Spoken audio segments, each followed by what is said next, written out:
Good morning students, welcome back to Java class. In today's class, I'll explain you about thread methods and synchronization. Two topics I will explain with this complete thread chapter will cover. Okay, so thread methods. So this actually, if you want to create a thread, we'll create an object. And after creating the thread, whatever actions you want to perform, like if you want to start a thread, if you want to stop a thread, if you want to start execution, and if you want to control the thread from starting to ending, everything should be done with the help of the methods only. Okay, means threads indirectly controls the execution of the thread. Okay, when to start, when to stop, what action should be performed on the thread, everything should be done with the help of the methods. So this thread methods complete means it controls the complete access of a thread. So here we have a few threads in few methods in threads. It's a sleep, yield, start, run, get priority, set priority, set, join, stop already I have given, did I? Stop, suspend, resume, and we have one more, right? Notify and wait method. Different methods we have. You can see some of these methods in a thread life cycle. Already I explained threads life cycle. No? There also you have methods. Some methods from the thread life cycle only. See, whatever you want to perform on the thread, okay, whatever action it may be, that should means that instruction should be given in the form of methods only. And these are the few important methods related to the threads. And in the exam also sometimes they will ask you clearly explain different thread methods. Not a thread life cycle, not a thread example program. In only thread methods they will ask you in the exam. Okay, so these are the few important methods today I am going to explain. First one is a sleep method. In the name itself you have a definition, sleep. So whatever thread is running, that thread we are making to sleep for some time. Okay, so in this case what happened? Whatever executed thread is currently is executing. So we are making that thread to sleep for some time. And for how much time you want to make that thread to be sleep, that should be given in the form of milliseconds. Okay, understood. So sleep method, what is the use of the sleep method? It makes the running thread, current thread should be sleep for some time. So come to the syntax. Public void sleep.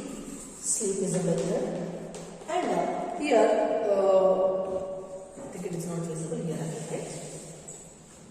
Syntax public void sleep is a method. So whatever time you are giving, for how much time you want the thread to be sleep, no, that you should give in a brackets, milliseconds. And always if it is a thread, no, it throws an exception. So that is why you should give throws interrupt exception. Throws interrupt exception.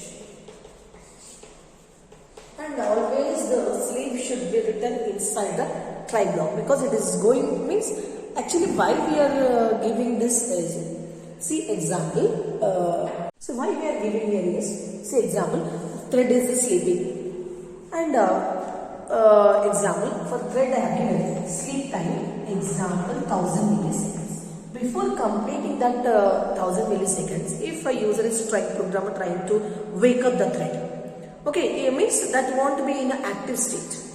Actually the 1000 milliseconds we are giving as a sleeping time. Before completing that 1000 milliseconds, if you are trying to wake up the thread, no, it gives an exception. For that purpose, whenever you are using a sleep method, then you should give a throws interrupt exception. Means whenever a programmer is trying to wake up the thread before completing the duration, before completing the given time, then it throws an exception. So that is why whenever you are using a sleep method, we will give the interrupt exception, and always we will get this the sleep method inside a try block only, because from sleep, when you are writing a sleep method and the user is trying to start the execution of the thread before completing the time, it throws an exception. So it is possible of interruption. So that is why always we will write this in a try block only. Understood? So example, sleep 1000. 1000 is a time. This the thread will sleep for 1000 milliseconds. Okay. This is a sleep method. This is a syntax. Now come to the second yield method. Yield method already I explained in a thread life cycle. Okay. See example. This is a processor. Okay, this is a processor, and here 4 threads are, 5 threads are executing T1, T2, T3, T4 and T5. 5 threads are there, and this thread priority is example 5, 6, 7, 8 and 4. Example, this is the priority. Means priority is nothing but an integer value which decides which thread should be in the process and which thread should be in the queue. Okay. Now, example, the T1 is executing right now. T1 executing, and the priority of the T1 is a 5, and the priority of this is example 10. It is the highest priority. Okay, 10 is a maximum priority and 5 is a normal priority. Okay. Now, so T1 is executing right now. In the process of T1 is there. Now, when T1 is executing, this T5 is entered into the queue. Basically, it was not there. When T1 is executing, T5 is entered into the queue, and which is having a maximum priority. More priority is having. So, what happened in this case? Whatever thread is running in the processor, no, that should be preempted. And this T5 is replaced in place of a T1. Okay, and that is possible by using the yield method. If one thread is running currently and any new thread is joined in the queue with the more priority, then what happens? Which thread is there in the processor, that will be preempted, and whatever thread is entered into the queue with the highest priority, that will be joined in the processor. See example, I am explaining in the class. My priority is a 5. Principal sir has come. His priority is more than the lecture. So what happened? I will be preempted. I will go and I will give the class to the principal sir. Actually, principal sir also want to take the class. Example. So what happened? I will go and I will give the class to the principal sir, because principal sir is having a more priority. So that is called as a preemption. Okay, whichever thread is moved from the processor, that is called as a preempted thread. And when one thread is running and another thread want to execute, you can preempt the running thread by using a yield method. Okay, so public syntax, public void yield method. So you can make the running thread into the runnable. Actually, this is a runnable. If the thread is waiting for the processor time, that is called as a runnable, and whatever thread is executing inside the processor, that is called as a running. So if you are using a yield method, runnable thread, whatever thread is there in the runnable state, that will move to the running, and whatever thread is there in the running, that will move to the runnable. Okay, so this is a yield method. And when we use a yield method, when one thread is running currently and a new thread is joined in the queue with the highest priority, then what happened? Whatever thread is running currently, that will be preempted from the processor, and the process time is given to the new thread which is entered with the highest priority. Okay. The next one is a start method. Start method. The next one is a start method. What is the use of the start method? This method already I explained in the program in the class itself when I to the offline classes. Start method is used to start the thread execution. Okay, see example, class A, OB, new A. Here example, A is a thread. Thread with when you created an object, object of the thread, then what happened? Thread is created, but it is not scheduled for a running. Okay, thread is created. Example, I entered into a class. I was in the class, but I have not started class. Teaching I have not started. So, when I start the teaching, I will be in a running thread. I will be running. In the same way, when you create an object thread will be created, but that is not scheduled for a running. Okay, when you use ob.start method, then the thread is scheduled for a running. Okay, understood? When you create an object, only the thread will be created. It is not scheduled for it. It is not yet executing. When you start the thread, at that time only the thread will be entered into a queue. Means it is waiting for the process and runnable state. Right? Here start method, which is used to start the thread execution. Now syntax: public void start. Okay, note down this: public void start.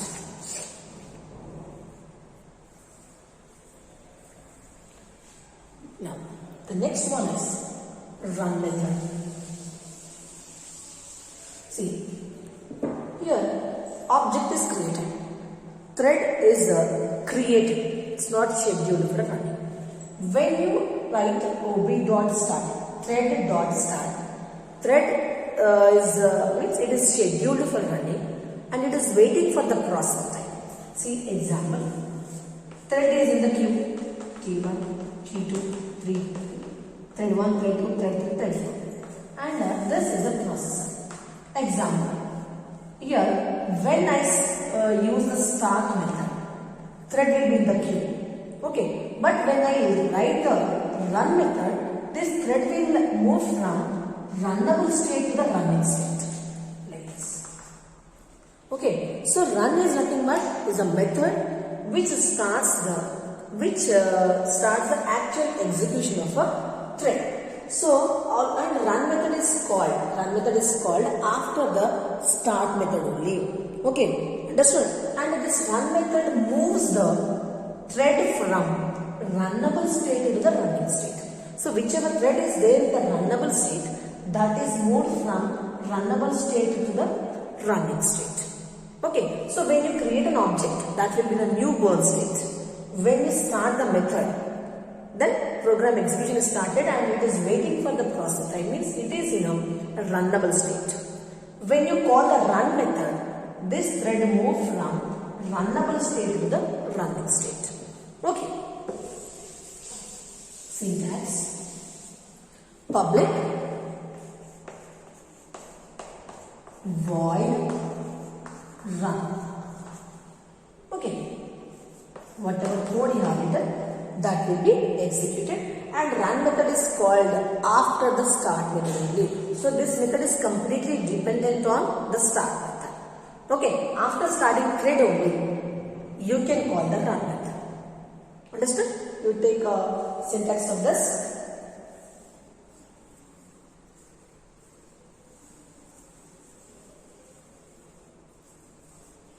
Now, next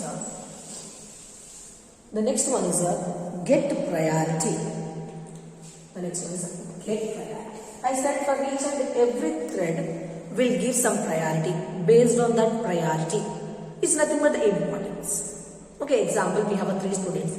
For each and every student, we'll give one number. According to that number only, they should come into the class example. That is a priority. So when more than one thread is waiting for the processor time, for each and every thread will assign some integer value. That is nothing but the priority. Based on the priority, the thread will be executed. Now here we have 3 types of priority: normal priority, minimum priority, maximum priority. So normal priority is a 5. I said it is an integer value, so we'll give the number. And the minimum priority it is from 1. And the next to maximum priority it is a 10. So 3 types of priorities we have. Okay. So it is ranging from 1 to 10. Its normal priority is a 5. And the minimum priority is a 1. And the maximum priority is a 5. Okay. So get priority. So here we will give public int get priority. Get priority and then give the thread name. So when you call this method, what happened? That thread priority will be displayed. Understood? And always remember, it is a thread priority means it is an integer value only. You will get any one of these 3 values: maximum priority, minimum, and normal priority. The next one is set priority. Set priority.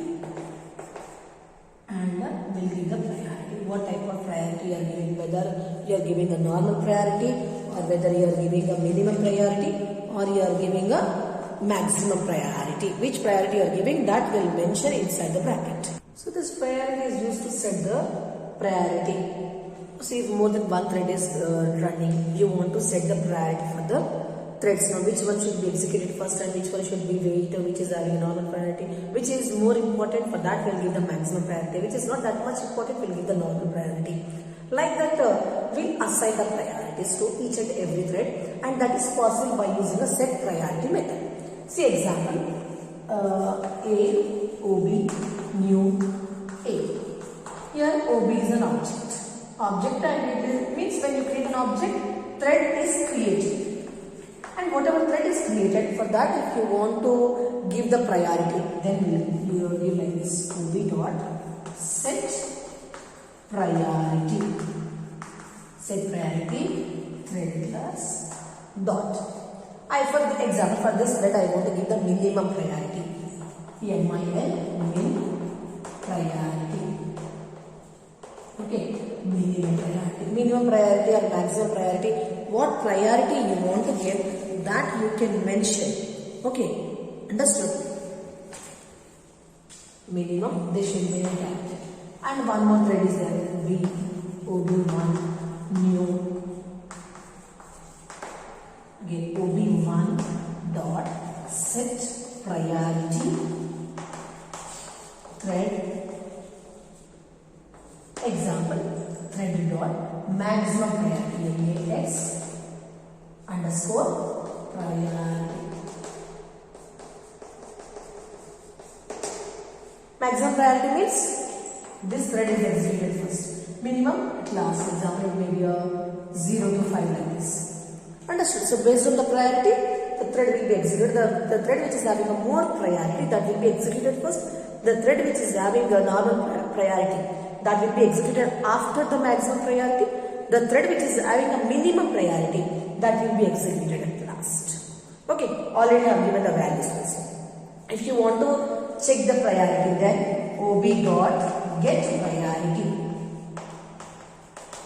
OB means the first one. So you will get a priority. Minimum priority is like 0 to 1, you will get like that. Okay, so depends on the priority, the thread will be executed. The thread which is having a maximum priority, that will be executed first.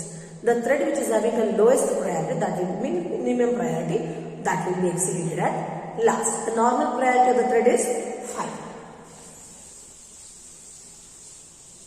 Now, the next one is join method. Join method. It's a method which should be known as.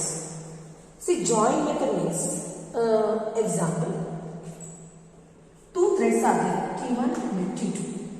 So according to my condition, T1 should execute after the T2 only.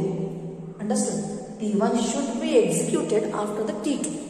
So T1 should join at the end of the T2, and that is possible by using a join method. So join method is used to join one thread after the at the end of the execution of the another thread. Means here the condition is that after executing T2 only, the T1 should execute. So T1 should join at the end of the T2. Okay, so this is a join method. Now the next one is a stop method. Stop. Example A, OB, new, A. Next, OB dot stop. So what is the use of the stop method? Stop method stops the execution of the thread. Means it, if it is a normal, means example the thread is executed, then stop method is called automatically. But before completing only, if you want to stop the thread also, you can call the stop method. So stop method is used to kill the thread. Okay, stop method is used to stop the thread execution, that is nothing but the kill state. So when you call the stop method, automatically the thread will move into a dead state. Next, the suspend state. Suspend. See, example, one thread is executing, and when the thread is executing, it needs some input value from a user. Example, I am writing a program to calculate sum of two numbers. Int A equals to 10, B equals to 20. Example, I am taking that two values at runtime, not in the program. So I need to wait for the user to enter the value. So when the thread is waiting for the input from the user, no, at that time the thread is moved from running state to the runnable state. That is called as a suspend. Okay. The next one is a resume. Whatever thread is suspended, you want to make that thread again active, then you can use a resume method. Already these methods I explained in the life cycle. Okay, notify and wait. So you want to make the thread to wait for some condition should be satisfied. Okay, means the thread should wait until the certain conditions are satisfied. Then you can use the wait method. Okay, so these are the thread methods available in a thread class. So all these methods you can implement on a threads to control the access or to control the execution of the thread. To start the thread, to stop the thread, okay, to sleep the thread, everything you can perform by using a thread methods only. Okay, so this is about thread methods. And next, our next topic is synchronization. And next one is synchronization. Synchronization. So actually, what is the synchronization is? When more than one thread is ready for the execution. So when more than one thread is running, say example, this is a queue and this is a processor. We have different threads, 3, 1, 2, 3, 4, 5, and this is a processor. Okay. So actually generally, when T1 is executing inside the processor, any new thread is entered with the highest priority, then what happened? A processor, the thread is moved from the processor and a new thread is entered into a processor. That is a preemption already I explained. Okay, so actually when more than one thread is running, okay, more than one thread is there and that thread are using the same resource. Example, the processor is the resource. More than one thread is there, T1, T2 and 3. 3 threads are there and they are using the same processor.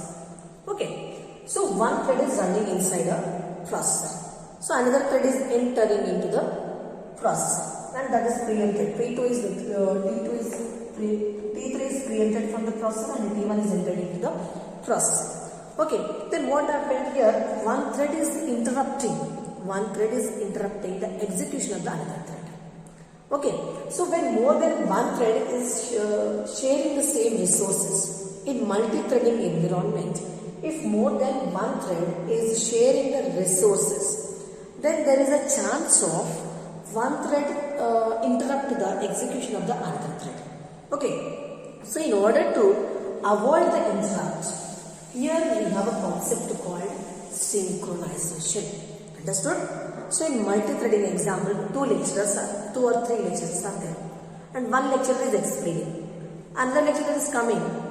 Okay, another lecturer is coming and she wants to take the class. So she is interrupting. Okay, so in multi-programming environment, there is a chance of interruption of the execution of the thread. So in order to avoid that, here we are implementing a concept called a synchronization. So in a multi-programming environment, more than one thread is using the same resources. Here what we are doing is we are implementing the synchronization. So when you are implementing the synchronization, at a time if one thread is executing inside the processor, another thread cannot interrupt that. Okay, if it is trying to interrupt also, it won't give the processor time to the new thread. If I am explaining the class, okay, I will take total 55 minutes I will take. I won't give my time to the another faculty. Okay, that is nothing but a synchronization. Understood? So if more than one thread is executing, if in a multi-thread means more than one thread is waiting for the process time, and one thread is there inside the processor, and another thread also want the processor. Okay, so if more than one processor is fighting for more than one thread is fighting for the processor, no, the Java compiler will provide the synchronization. So when synchronization is provided in the given order, only based on the given priority only, the threads will be entered into the processor. Example, and this is the processor, and this is the queue. T1, T2. Four threads are there, and this is the queue. So whenever for this T1 we are given the time, okay, and we have given the time, and when it got the processor time, this T1 is already synchronized. So when it is synchronized, Java compiler provides the monitor semaphores.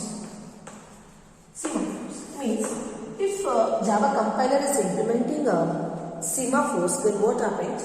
A particular time of the processor is given to the T1.